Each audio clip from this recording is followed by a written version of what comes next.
마태복음 5장 1절부터 12절까지 제가 봉독해 올립니다. 마태복음 5장 1절부터 12절까지 말씀입니다. 예수께서 무리를 보시고 산에 올라가 앉으시니 제자들이 나온지라 입을 열어 가르쳐 이르시되 심령이 가난한 자는 복이 있나니 천국이 그들의 것이며 애통하는 자는 복이 있나니 그들이 의료를 받을 것이며 온유한 자는 복이 있나니 그들이 땅을 기업으로 받을 것이며 의에 줄이고 목마른 자는 복이 있나니 그들이 배부를 것이며 긍휼히 여기는 자는 복이 있나니 그들이 긍휼히 여김을 받을 것이며 마음이 정결한 자는 복이 있나니 그들이 하나님을 볼 것이며 화평하게 하는 자는 복이 있나니 그들이 하나님의 아들이라 일컬음을 받을 것이며 의를 위하여 박해를 받는 자는 복이 있나니 천국이 그들의 것임이라. 나로 말미암아 너희를 욕하고 박해하고 거짓으로 너희를 거슬려 모든 악한 말을 할 때에는 너희에게 복이 있나니 기뻐하고 즐거워하라. 하늘에서 너희의 상이 큼이라. 너희 전에 있던 선지자들도 이같이 박해하였느니라. 아멘.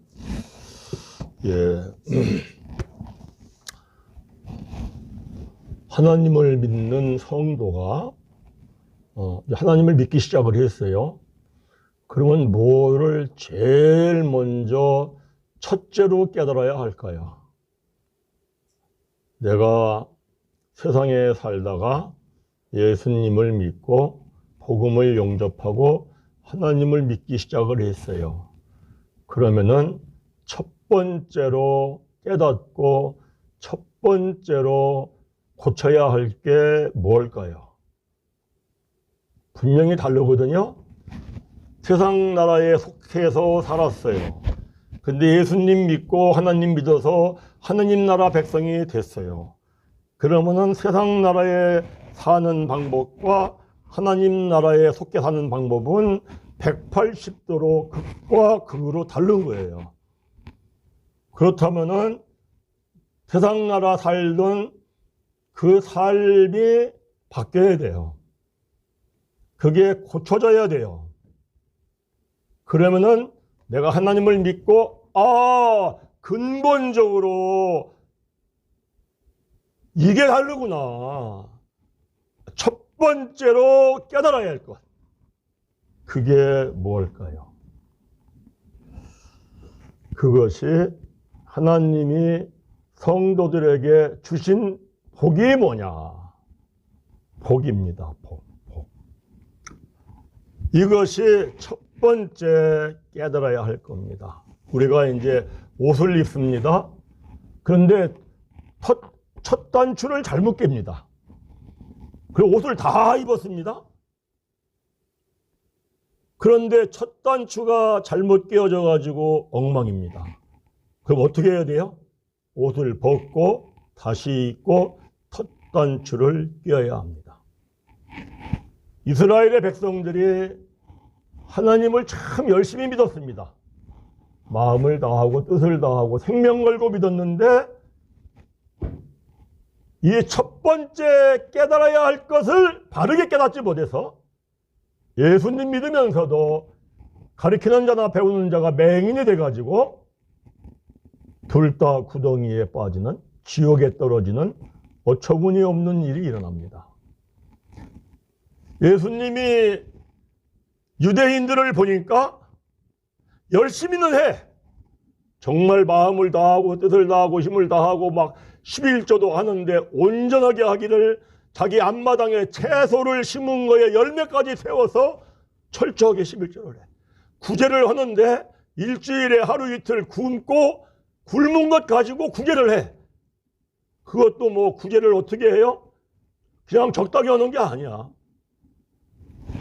그저 바리새인들은 이 주머니에다가 이 동전을 넣고 구멍을 뚫어가지고 거리를 걸어가다가 이렇게 보면 야, 저 사람이 정말 가난해 보이는구나 하면은 빨리 앞으로 가면서 그 뚫어진 그 주머니 구멍에 동전을 떨어뜨려줘.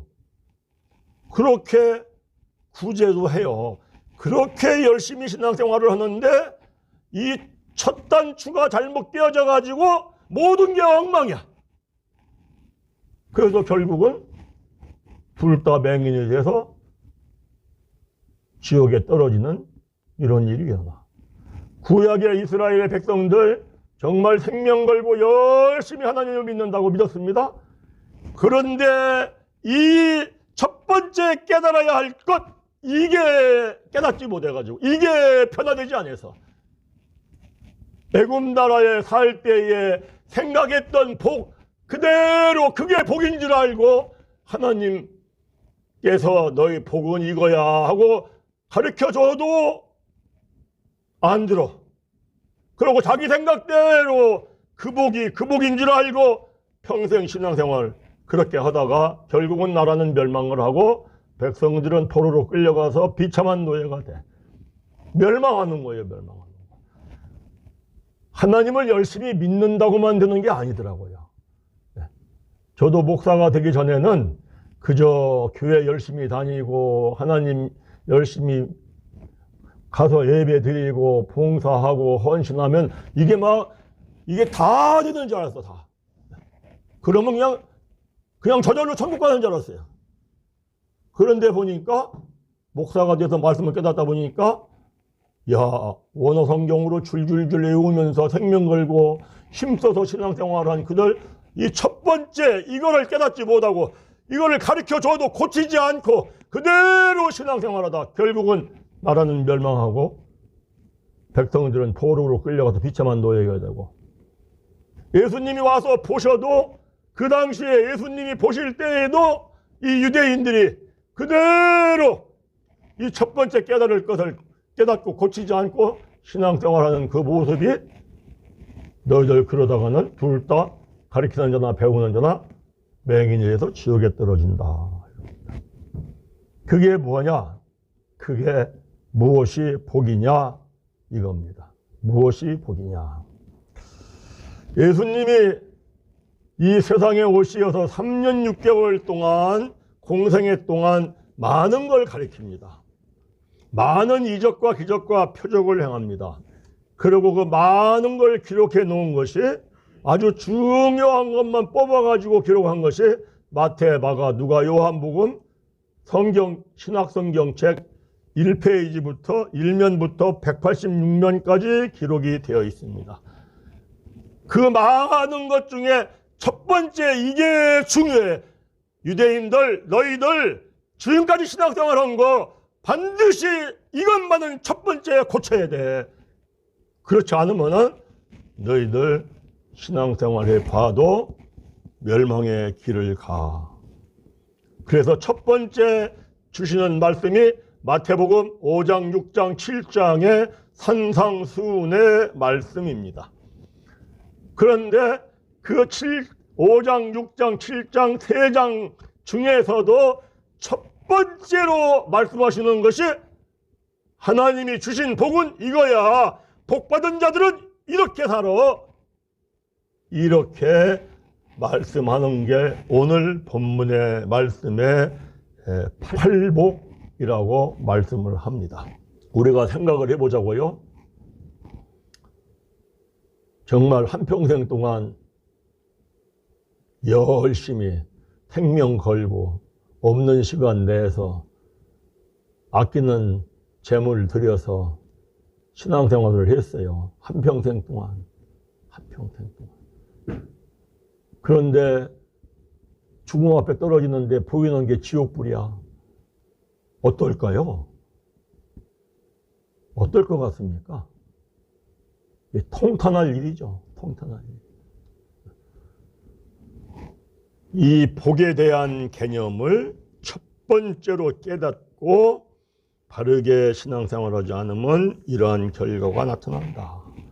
그런데 이것이 예수님 당시뿐만 아니라 해 아래 새 것이 없다고 말씀한 것처럼 예수님 오시기 전에 이스라엘 백성들도 이걸 첫 번째로 고치지 않고 신앙생활을 했습니다.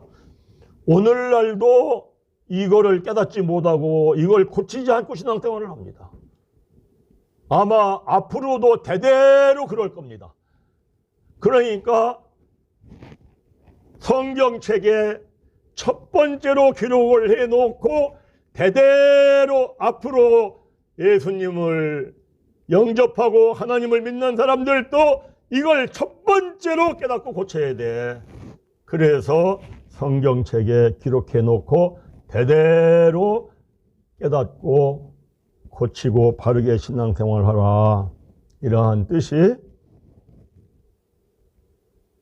예수님의 가르친 말씀 중에 첫 번째 기록해 놓은 그 속에 있다. 이렇게 생각을 합니다.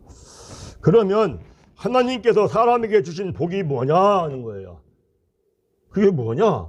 우리 한번 읽어보겠습니다. 하나님이 사람에게 주신 복이 이렇게 지금 3절부터 쭉 말씀을 하거든요. 한번 읽어보겠습니다. 3절부터 심령이 가난한 자는 복이 있나니 천국이 그들의 것이며 애통하는 자는 복이 있나니 그들이 위로를 받을 것이며 온유한 자는 복이 있나니 그들이 땅을 기업으로 받을 것이며 의에 줄이고 목마른 자는 복이 있나니 그들이 배부를 것이며 긍휼히 여기는 자는 복이 있나니 그들이 긍휼히 여김을 받을 것이며 마음이 청결한 자는 복이 있나니 그들이 하나님을 볼 것이며 화평하게 하는 자는 복이 있나니 그들이 하나님의 아들이라 일컬음을 받을 것이며 의를 위하여 박해를 받는 자는 복이 있나니 천국이 그들의 것이며 나로 말미암아 너희를 욕하고 박해하고 거짓으로 너희를 거슬려 모든 악한 말을 할 때는 너희에게 복이 있나니 이렇게 얘기를 합니다. 이 말이 맞는 것 같습니까? 이게 원어로 보면은 이렇게 되어 있습니다. 복이 있나니가 앞에 있습니다. 그래서 복이 있는 자는 이런 뜻입니다. 마태복음 5장 3절에 심령이 가난한 자는 복이 있나니 천국이 그들의 것이며 라는 말씀을 원어로 그대로 번역을 하면은 복이 있는 자는 심령이 가난한 자요 천국이 그들의 것이며, 마찬가지로 마태복음 5장 4절도 애통하는 자는 복이 있나니 그들이 의로를 받을 것이며 라는 말씀도 복이 있는 자는 애통하는 자요 그들이 의로를 받을 것이다. 5절도 복이 있는 자는 온유한 자요 그들이 땅을 기업으로 받을 것입니다. 6절도 복이 있는 자는 의에 줄이고 목마른 자요 그들이 배부를 것이요. 7절도 복이 있는 자는 긍휼히 여기는 자요 그들이 긍휼히 여길 받을 것이다. 8절도 그렇습니다. 복이 있는 자는 마음이 청결한 자요 그들이 하나님을 볼 것이요. 11절도 복이 있는 자는 의를 위하여 박해를 받는 자래요. 우리가 생각을 해보자고요. 이 말이 맞는 것 같습니까?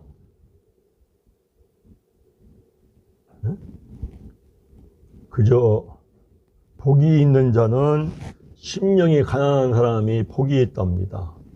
복이 있는 자는 박해를 받는 걸 기뻐한답니다. 이 말이 맞는 것 같아요? 아니요. 우리가 생각하고 있는 복이라는 거하고 하나님께서 말씀하시는 복이라고 하는 건 정반대 같지 않습니까? 세상 사람들이 복을 받았다고 할 때는 뭘 받은 겁니까? 돈을 많이 모은 것, 재물을 많이 모은 것, 권세를 큰 권세를 잡은 것. 그런데 재물이나 권세를 많이 가지고 있고 큰 권세를 잡은 사람이 심령이 가난합니까? 그렇습니까? 천만의 말씀입니다. 재물의 맛을 보지요. 얼마나 욕심과 탐심이 커지는지 모릅니다. 권세를 한번 잡아가지고 맛을 봐보세요. 얼마나 탐내는지 모릅니다. 심령이 가난한 거하고는 180도 다릅니다. 택도 없는 얘기죠. 그 사람들이 천국같이 살합니까? 막 재물이 많고 큰 권세를 잡으면 천국같이 사는 것 같습니까? 기쁜 일이 많을 것 같습니까? 괴로운 일이 많을 것 같습니까? 뭐가 많을 것 같습니까? 없는 돈이 들어오면 그때부터 걱정 천지입니다.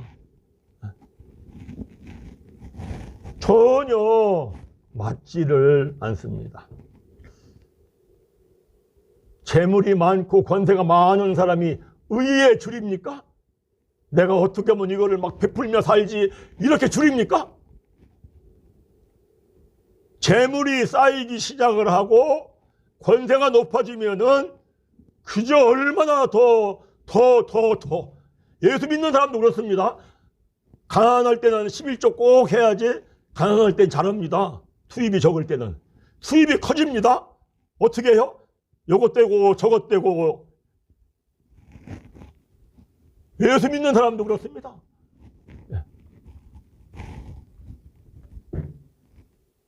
이 맞지가 않습니다. 재물이 많고 큰 권세를 잡은 사람들이 사람들을 긍휼히 여깁니까? 아우, 저거 불쌍하구나, 도와줘야지, 어떻게 도와주지, 이럽니까? 에휴, 저거 가진 것도 없는 거 너가 사람이냐? 무자비합니다. 그렇지 않습니까? 막 마음이, 재물이 많고 큰 권세를 가진 사람이 마음이 깨끗하고 청결합니까? 그런가요? 탐심이 커가지고 얼마나 그 속이 욕심이 많은지. 도대체 이 말이 맞습니까? 재물을 많이 가지고 있고 권세를 많이 가지고 있는 사람들이 박해를 받습니까? 박해를 받나요? 천만의 말씀입니다. 예.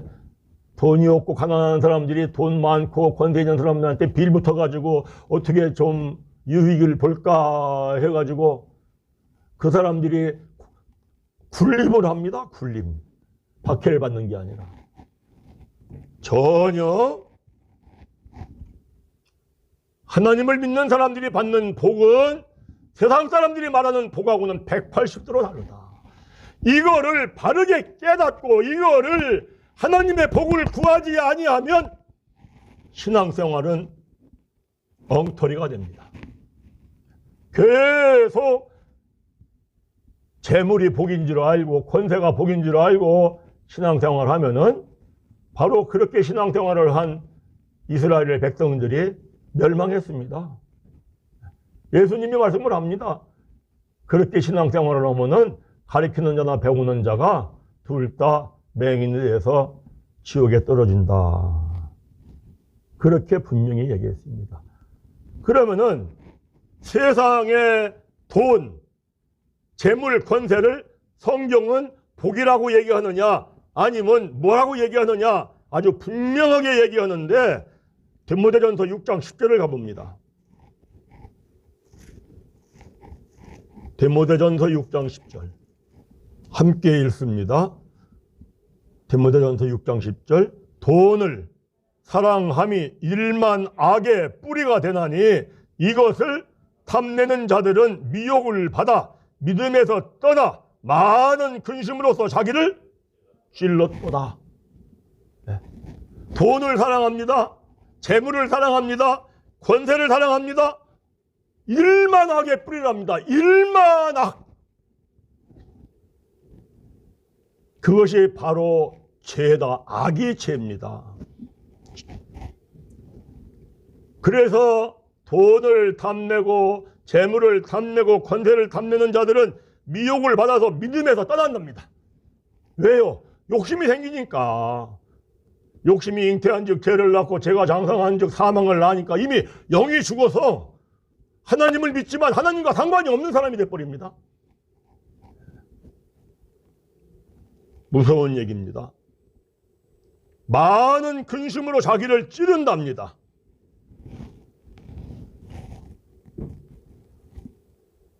근심으로 찌르는 게 뭡니까? 우리가 봤습니다. 잠언서에 보니까 근심은 뼈를 마르게 하는 것이고 근심은 마음을 상하게 하는 것이다.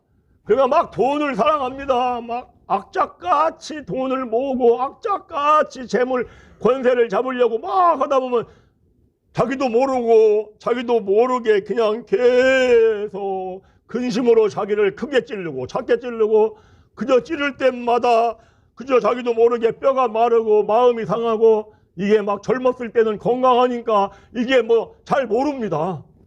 10년, 20년, 30년, 40년 이렇게 삽니다. 50 먹습니다. 60 먹습니다. 자기도 모르는 새에 근심으로 그냥 뼈가 마르고 그리고 심령이 상해가지고 병들어가지고 병나는 거 아닙니까? 그래서 결국은 재물이다, 권세다 하는 거는 그저 축복이라고 하는 포장지로 쌓여있는 매우 위험한 겁니다. 인생을 멸망시키는 거, 이겁니다.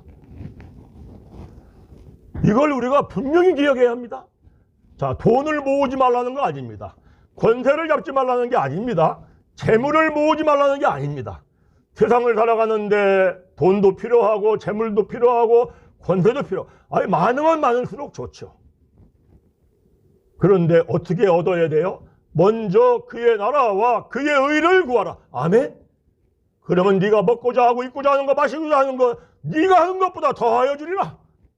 믿으시기 바랍니다. 이렇게 따라가야 됩니다. 그렇다면 하나님께서 사람에게 주신 복은 뭡니까?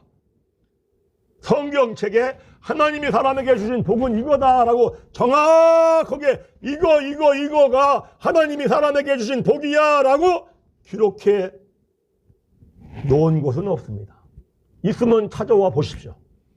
이거는 말씀 속에 감춰진 뜻으로 깨닫지 않으면은 깨닫지 못합니다. 그런데 사람들이 말씀 속에 감춰진 뜻으로 깨달으며 신앙생활을 하려고 하지는 않습니다. 왜? 어렵거든요, 이게. 그래서 예수님이 그러는 거 아닙니까? 너희들 말씀 속에 감춰진 뜻으로 깨닫는 신앙생활을 하면 다 헛거야. 그래서 예수님이 오셔가지고 계속 말씀 속에 감춰진 뜻을 가르쳐 줍니다. 예수님이 그럽니다. 너희들 모든 걸 깨달았느냐? 그러면 대답은 그러하여다 큰 소리 칩니다. 그럼 깨달았으면 삶이 변화가 돼야 하는데 변화가 돼야 한대요? 안 됩니다. 3년 6개월 동안 가르쳤습니다. 그래 예수님 뭐라고 합니까? 너희들 아직도 못 깨달았느냐? 3년 6개월 동안 가르쳐주고 깨달았느냐? 가르쳐주고 깨달았느냐? 물어보며 하는데 깨달았나이다. 깨달았나이다 하는데 3년 6개월 동안 아직도 못 깨달았느냐 그럽니다. 그리고 뭐라 합니까? 어찌하여 못 깨닫느냐? 어찌하여가 뭡니까? 너희들 못 깨달으면 인생 멸망해. 이렇게 얘기를 합니다. 그래서 복이라는 것도 말씀 속에 감춰진 뜻을 깨달을 줄 알아야 말씀 속에서 자꾸 찾아내야 합니다. 읽고 또 읽고 읽고 또 읽고 읽고 또 읽고 그래야 찾아내줘서 깨달아집니다. 제가 여러 번 말씀을 드렸습니다. 하나님이 사람에게 주신 복은 이거다. 그동안 말씀을 여러 번 드려서 성경은 뭐 시간도 없으니까 보지 않겠습니다. 말씀으로만 드리겠습니다. 창세기 1장 26절 27절 보면은 하나님이 사람을 만드실 때에 하나님의 형상으로 지으셨다. 하나님으로 형상으로 지으셨다. 하나님의 형상으로 지었다라는 얘기를 두 절 속에 3번 반복을 합니다. 연달아 3번 반복하는 것은 성경 말씀 중에 극히 드뭅니다. 한번 성경을 읽어봐 보십시오. 이렇게 계속 똑같은 말씀을 연달아서 3번 말씀하는 게 몇 번이나 있나? 극히 드뭅니다. 그게 무슨 얘기냐? 그만큼 중요하다는 걸 강조하는 겁니다. 그래서 사람을 하나님의 형상으로 졌다라고 하는데 하나님의 형상이라는 건 뭐라겠습니까? 고린도후서 4장 4절입니다. 고린도후서 4장 4절이 깁니다. 그 긴데 끝자락에 가서 살짝 하나님의 형상이 그리스도다. 이거 참 찾아내기가 쉽겠습니까? 한번 가보십시오. 고린도후서 4장 4절 이렇게 얘기를 합니다. 고린도후서 4장 4절 긴 말씀에 끝자락에 가서 살짝 그리스도 하나님의 형상이야. 하나님의 형상은 그리스도야. 이렇게 말하지도 않아요. 그리스도는 하나님의 형상이야. 이렇게 말하네요. 자, 4장 4절 읽습니다. 시작. 그 중에 이 세상의 신이 믿지 아니하는 자들의 마음을 혼미하게 하여 그리스도의 영광의 복음의 광채가 비치지 못하게 함이니 그리스도는 하나님의 형상이라. 이 4절 말씀을 읽다 보면 왜 이렇게 말씀이 길어? 이제 끝나는만? 그러고 읽다 끝나죠. 그런데 거의 끝자락에 살짝 그럽니다. 그리스도는 하나님의 형상이라. 하나님의 형상은 그리스도라는 거예요. 아멘? 그럼 그리스도는 뭡니까? 고린도전서 1장 24절에 하나님의 능력과 하나님의 지혜다. 그래서 하나님이 사람에게 주신 복은 뭐냐?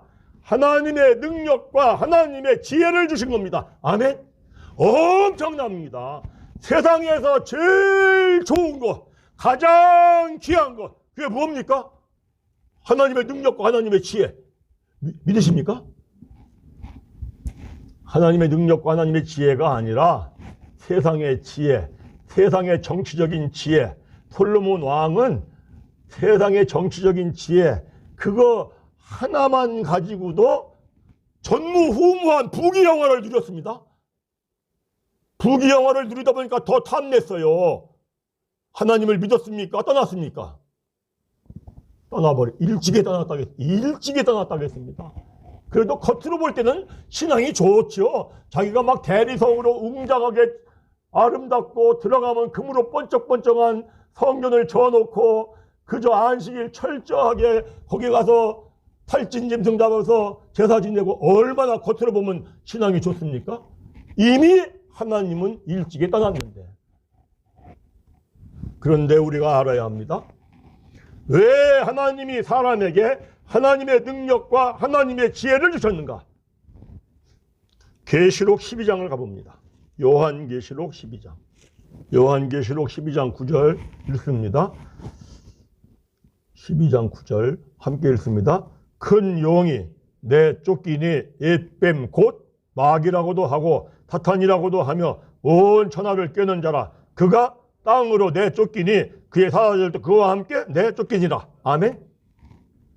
천지 창조를 할 때에, 땅이 생길 때에 이미 하늘에서 쫓겨난 마귀가 땅에 왔다고요. 아멘.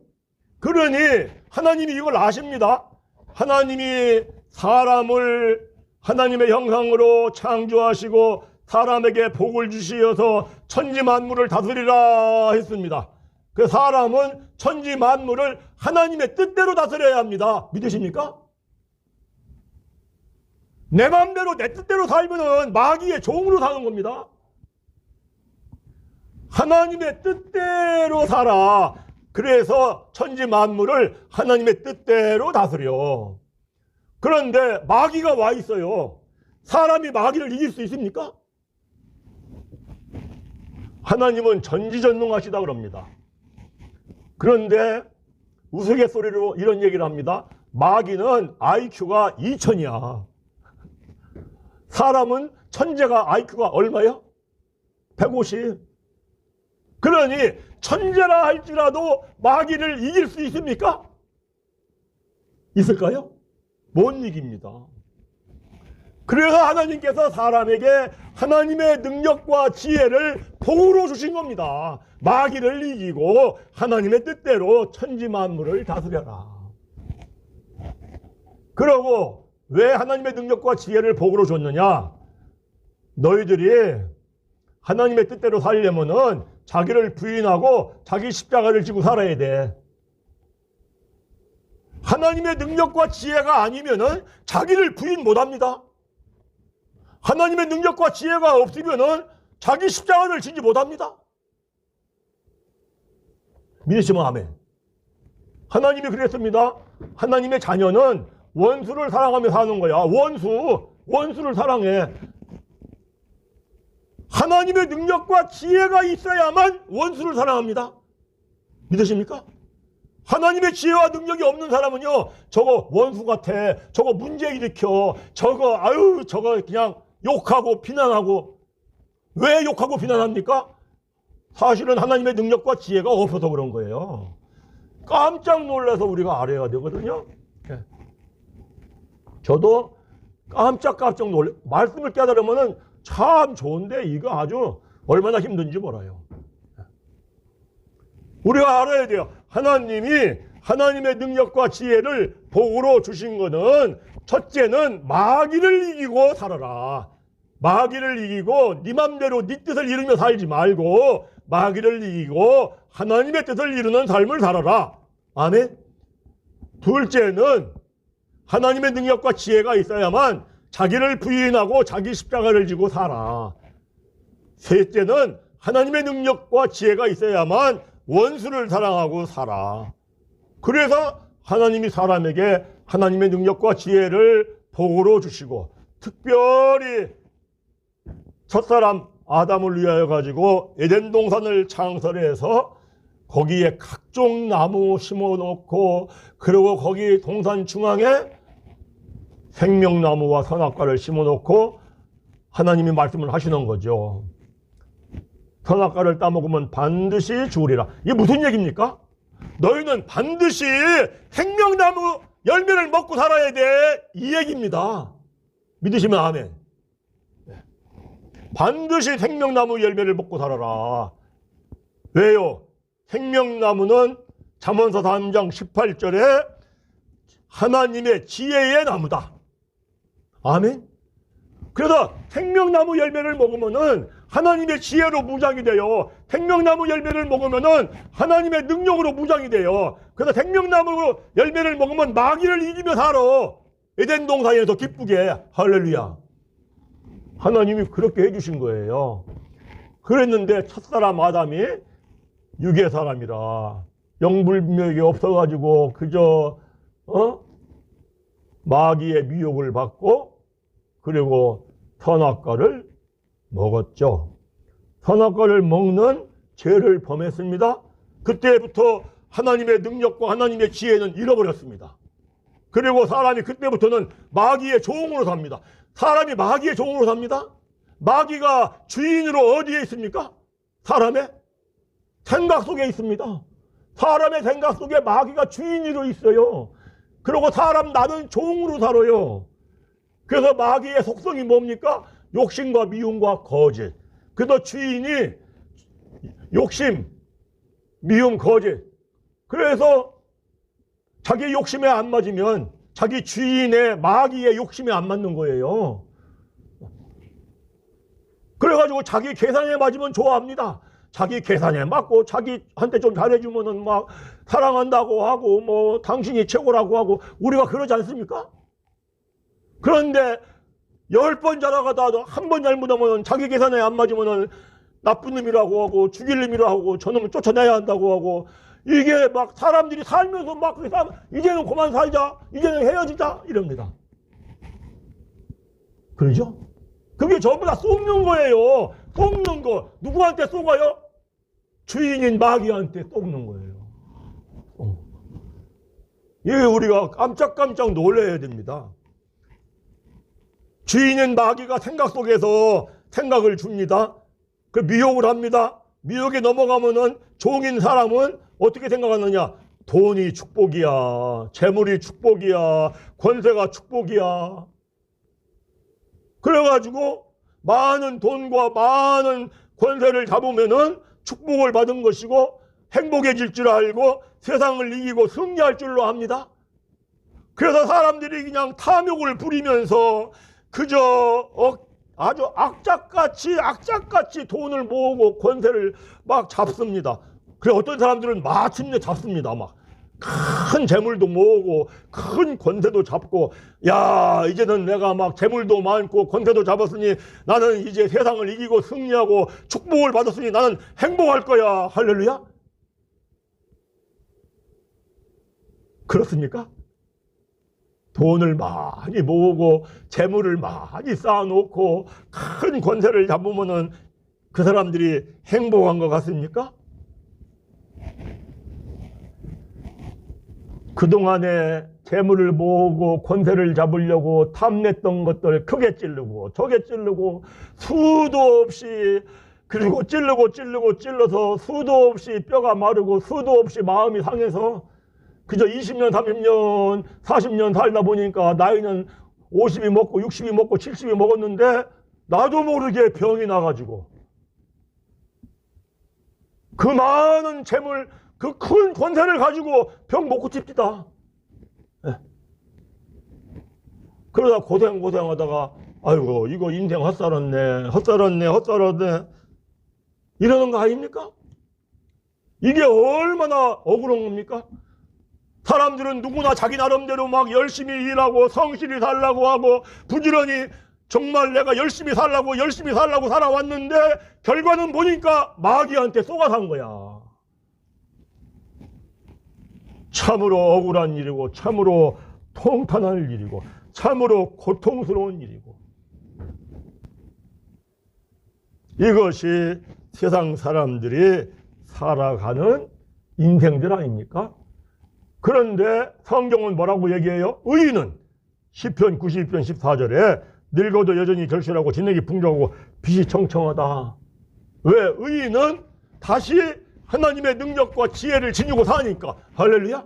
그러면 어떻게 하나님의 능력과 지혜가 회복이 됩니까?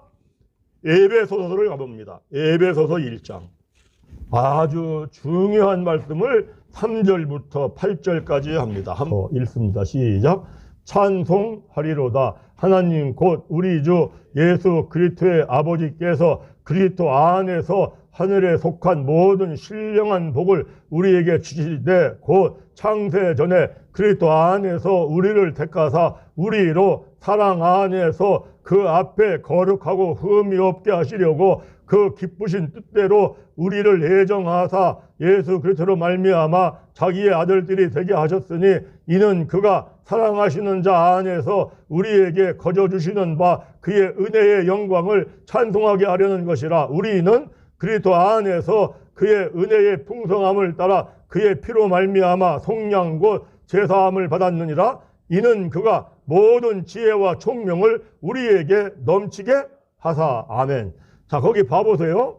4절에 보면은 곧 창세 전에 그리스도 안에서 이렇게 그리스도 안에서라고 했습니다. 그 다음에 7절 봅니다. 7절 보면은 우리는 그리스도 안에서 이랬습니다.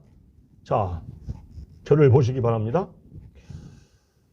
4절에 그리스도 안에서라는 말씀과 7절에 그리스도 안에서라는 말씀은 똑같아요?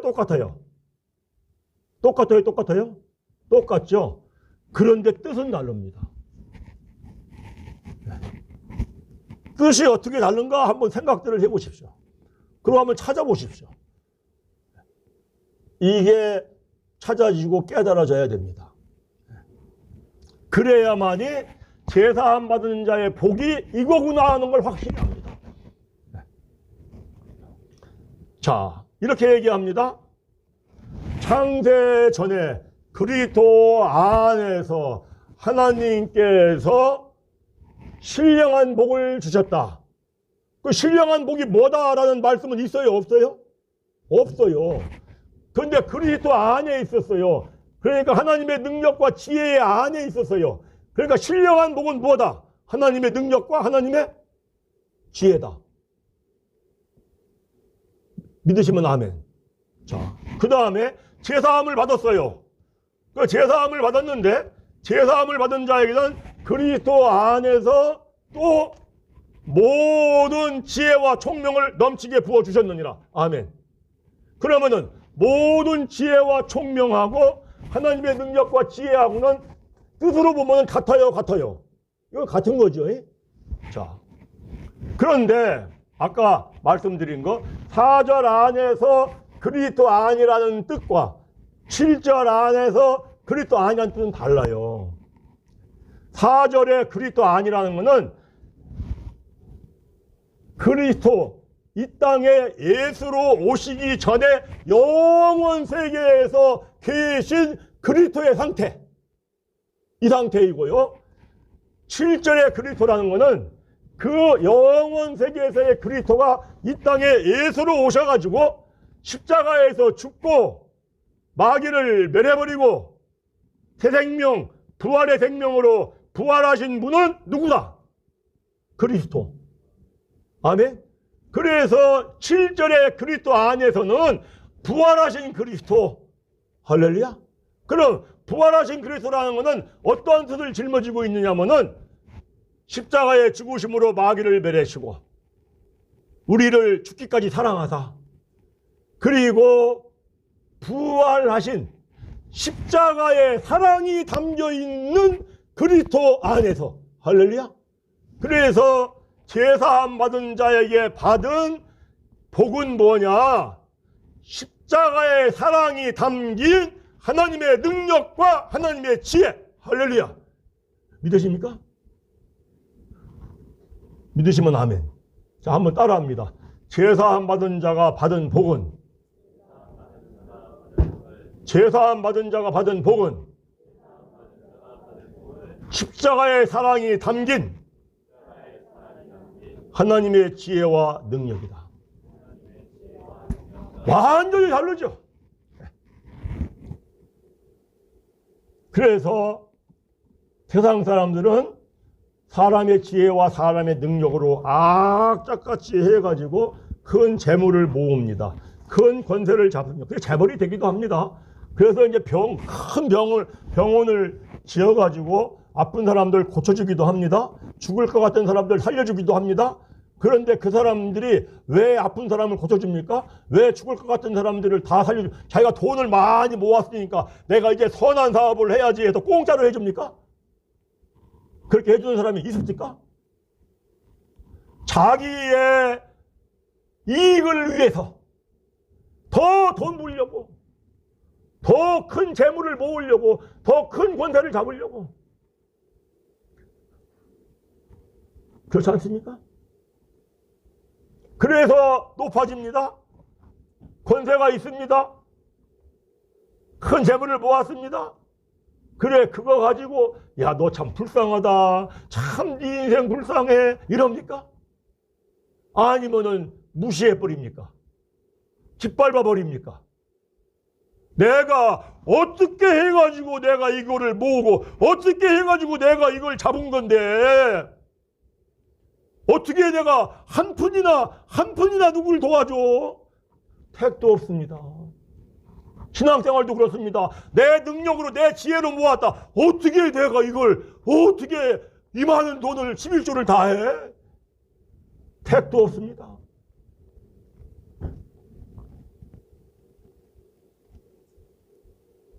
그게 하나님의 능력과 하나님의 지혜로 살아가는 겁니다.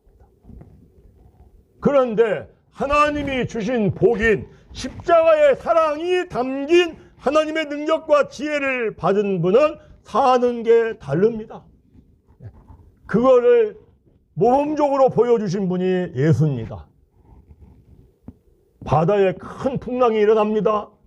위기를 당해서 죽을 것 같은 제자들을 살려줍니다.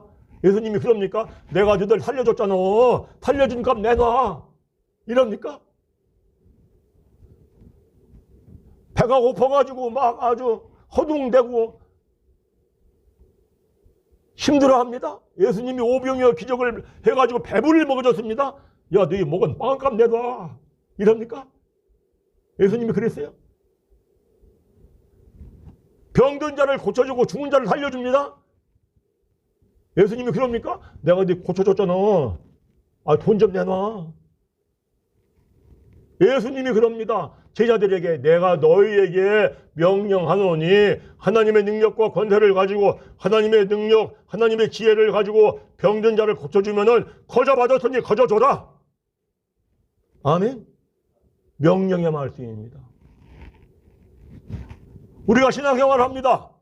정말 내가 하나님을 믿으면서 제사 안 받고 정말 내가 하나님의 지혜, 하나님의 능력으로 일이 잘 풀어지고 정말 잘 된 것 같아. 그런 사람은 가난한 사람이 있습니다. 찾아가서 도와줍니다. 아무도 모르게. 그리고 함께 기뻐하고 즐거워합니다. 병들고 아픈 사람이 있습니다. 그러면 그 사람을 위하여 기도합니다. 그 낫습니다. 함께 기뻐하고 함께 즐거워합니다. 어떤 사람이 문제가 터져가지고 막 힘들어하고 고생합니다. 그러면 그 사람을 막 비난하고 욕하고 왜 그 사람 그랬어 이럽니까? 그러지 않습니다. 불쌍히 여기고 그저 찾아가도 위로해주고 얼마나 힘드냐고 그러고 함께 기뻐하고 함께 즐거워하고 믿으십니까?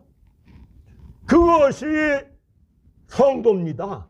그것이 제사함을 받고 십자가의 사랑이 담긴 하나님의 능력과 하나님의 지혜를 받은 사람들의 삶입니다. 우리 교회의 모든 성도님들은 이런 은혜가 입혀지기를 간절히 바랍니다. 그래서 교회 가면은 정말 서로가 보면은 기쁘고 즐겁고, 자, 정말 내가 어려울 때 저 사람이 도와줬지, 참 좋아, 기뻐, 즐거워. 할렐루야. 서로가 위해 기도하고, 문제가 있으면 좀 위로 좀 해주고, 헐뜯고 비난하지 말고, 그게 교회입니다. 그게 교회. 그게 하나님이 주신 복을 받은 사람들이 모인 사랑의 공동체의 교회입니다. 우리가 기억을 해야 합니다. 하나님이 주신 복은 하나님의 능력과 지혜인데, 죄를 짓고 제사함 받은 다음에 하나님이 주신 복은 특별히 강조되는 것이 부활하신 그리스도 안에서 모든 지혜와 총명을 주셨더라. 아멘. 그래서 이 복이 뭔가 했더니 십자가의 사랑이 담긴 하나님의 능력과 하나님의 지혜를 주셨더라. 할렐루야. 이걸 우리가 어떻게 체험합니까? 그건 제가 지난주에 말씀을 드렸습니다. 제사함 받아가지고 하나님의 능력과 지혜가 있는 걸 어떻게 체험하느냐? 하나님의 뜻대로 따라가면, 하나님의 말씀대로 따라가면은 나타나는 결과를 보면 체험합니다. 믿으시면 아멘. 이건 순종하지 않으면 체험 못합니다. 순종하는 자만 체험합니다. 그래서 하나님은 순종하는 자가 하나님을 압니다.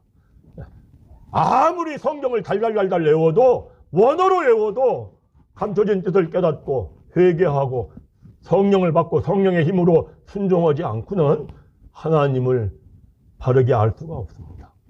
그래서 순종하는 자는 체험을 합니다. 야, 정말 하나님의 능력과 지혜로 된 거구나. 그러고 그 사람은 정말 가난한 사람이 있으면 가서 도와주고 섬기고, 정말 병든 자가 있으면 정말 기도해주고, 문제가 있는 사람이 있으면 정말 위로해주고. 할렐루야. 이것이 하나님이 사람에게 주신 하나님 능력과 지혜이고, 이게 있어야만 하나님의 능력과 지혜, 십자가의 사랑이 담긴 하나님의 능력과 지혜가 있어야만 자기를 부인하고 자기 십자가를 지고 예수님을 따라갑니다. 이게 있어야만, 십자가의 사랑이 담긴 하나님의 능력과 지혜가 있어야만 원수를 사랑합니다. 할렐루야. 이런 은혜가 입혀지기를 간절히 바랍니다. 다음 주에는 팔복에 대해서 더 자세하게 말씀을 드리도록 하겠습니다.